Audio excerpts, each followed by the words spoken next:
What does fed up mean? Fed up is an expression used when someone is very tired, annoyed, or frustrated with a situation or person.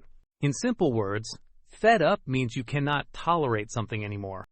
It is often used in informal English to show impatience or irritation. For example, I am fed up with waiting in this long line.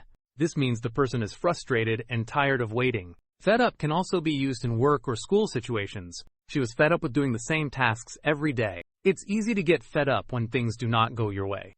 The expression is often followed by the word with, showing the cause of frustration. Here are some example sentences. He is fed up with his noisy neighbors. After many delays, I am fed up with this project. They were fed up with the constant traffic jams.